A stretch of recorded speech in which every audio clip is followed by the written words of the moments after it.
Assalamualaikum warahmatullahi wabarakatuh. Kita lanjutkan kembali kajian kita tentang membangun personality di segmen Jibril ini. Terakhir kita sudah membahas bahwasannya akal begitu urgent bagi diri kita terhadap instrumen lainnya ya, terhadap sarana lainnya yang ada pada diri kita. Baik sarana pendengaran maupun sarana penglihatan.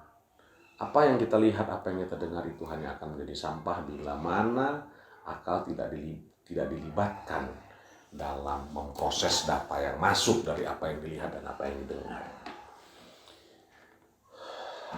Selanjutnya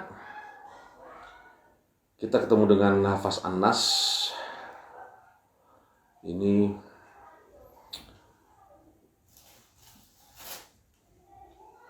termasuk ayat yang mungkin populer ya, dan aksiomanya sudah berkembang biak sampai mungkin seluruh dunia. Kita baca saja ayatnya. Bismillahirrahmanirrahim. Innallaha la yazlimun nas syai'a walakinan nasa anfusahum yazlimun. Sesungguhnya Allah ya, tidak mungkin menzolimi manusia sedikit pun. Akan tetapi manusia yang menzolimi anfusnya. Gitu. Ini ayatnya, wah semua kita sudah tahu. Tapi bagaimana konkretisasi dari ayat ini? Bagaimana maksudnya manusialah yang menzolimi nafsunya sendiri? Ya. Bagaimana konkretisasinya? Nah, ini yang perlu kita kaji secara mendalam ya, agar tidak hanya sekedar menjadi slogan tanpa arti, menjadi slogan tanpa manfaat yang tidak bisa kita aplikasikan dalam kehidupan sehari-hari. Hanya sekedar slogan, tidak. Bagaimana konkretisasi manusia menzolimi nafsunya, dan Allah itu tidak mungkin menzolimi manusia.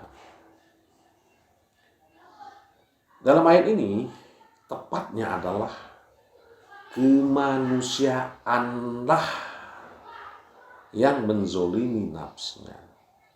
Nafsu ini milik Allah. Sedangkan kemanusiaan itu berasal dari budaya. Ya. Kemanusiaan itu berasal dari budaya. Bukan budaya berasal dari kemanusiaan, bukan. Kemanusiaan itu berasal dari budaya. Kemanusiaan itu budaya yang dibuat manusia untuk membudayakan manusia. Sementara nafs itu bukan milik kemanusiaan. Nah, ini agak berat nih ya bahasanya ya.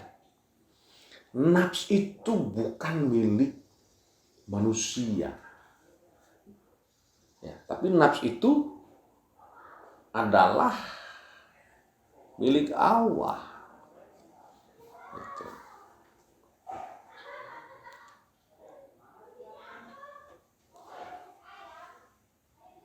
Nafs itu Abdullah, khalqillah, makhluk Allah dia. Sedangkan manusia bukan. Ya, bukan. Tidak ada lafaz An-Nas atau lafaz insan yang menjadi mudhofnya Allah. Misalnya insanullah itu enggak ada. Ya. An-Nasullah enggak ada. Nah, sedangkan nafs itu ada yang menggunakan mudhofun ilaih. Allah kataba ala nafsihi rahmah. Mudhofnya ke Allah. Ya. Hi-nya itu atasnya dari Allah. Nah, itu makanya kita katakan nafsu itu milik Allah, sedangkan kemanusiaan itu milik budaya. Ya. Harusnya kita sadar. Ya. Harusnya kita sadar ketika kita menzolimi nafs, itu sebenarnya kita bukan menzolimi diri sendiri, tapi menzolimi makhluk Allah, menzolimi kepemilikan Allah. Harus sadar sampai ke sana kita. Ketika kita menzolimi diri kita, itu artinya sama dengan kita menzolimi miliknya Allah. Nah, dalam. Jadi menyadarkan manusia untuk menjaga nafsnya agar jangan terzolimi oleh kemanusiaannya sendiri. Ya, yang manusia itu sendiri kok tidak mau memilikinya, tidak bertanggung jawab. Jadi jangan menyelesaikan kezaliman nafsu itu dengan kemanusiaan. Jangan menyelesaikan kezaliman nafsu itu dengan kemanusiaan, tapi pakai keabdullahan. Seperti Nabi Adam yang belum terkontaminasi oleh kebudayaan. Nah, dia langsung Rabbana zolamna anfusana wa illam taghfir lana wa tarhamna lanakunanna minal khasirin. Sudah kita kasih tuh ayatnya. Jadi kalau dipositifkan, Allah itu senantiasa menjadi pentarbiyah dan Ghafur Rahim pada manusia. Tapi manusia itulah yang menzolimi dirinya. Begitu.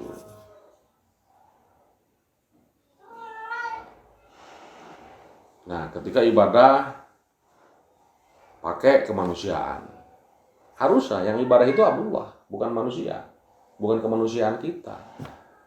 Kalau kita menggunakan nilai kemanusiaan, akhirnya ada untung rugi, ada pahala surga, ya, ada marah murka, marah. Itu nilai-nilai kemanusiaan semua itu.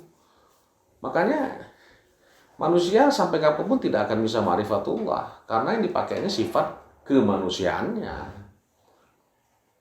Makanya man arafa nafsahu kan, faqad arafa rabbahu.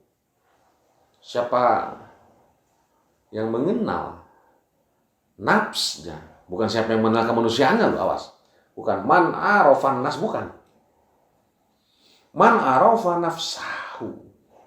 Siapa yang mengenal nafs. Faqad arafa rabbahu. Jelas, karena Rob sendiri dia menggunakan istilah nafs untuk menunjukkan eksistensi dirinya. Makanya wajar dikatakan man arafa nafsahu faqad arafa rabbahu.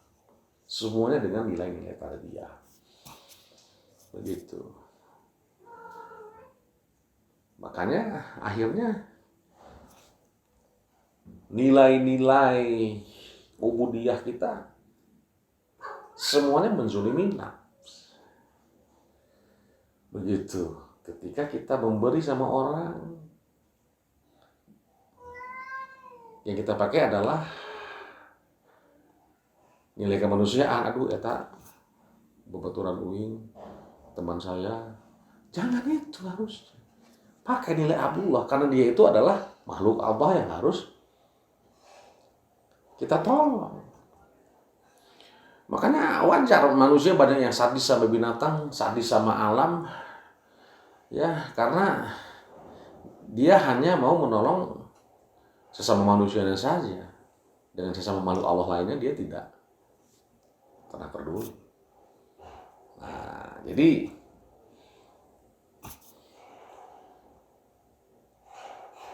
banyak ini nilai-nilai kemanusiaan yang akhirnya malah menzolimi diri kita sendiri.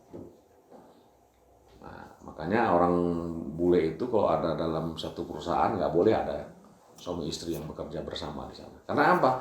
Karena dikhawatirkan nilai kemanusiaannya yang muncul, bukan nilai profesionalismenya. Begitu. dia istriku, dia suamiku. Akhirnya jadi tidak profesional. Makanya dalam tauhid, ya, dalam tauhid ubudiyah juga tidak ada nilai-nilai kemanusiaan itu. Lam yalid wa lam yulad. Allah tidak menggunakan nilai-nilai kemanusiaan, beranak maupun peranakan. Itulah penyebab manusia tidak pernah berhenti menzolimi dirinya, karena dia terjebak dengan nilai-nilai kemanusiaan yang dibuatnya sendiri. Demikian, Assalamualaikum warahmatullahi wabarakatuh.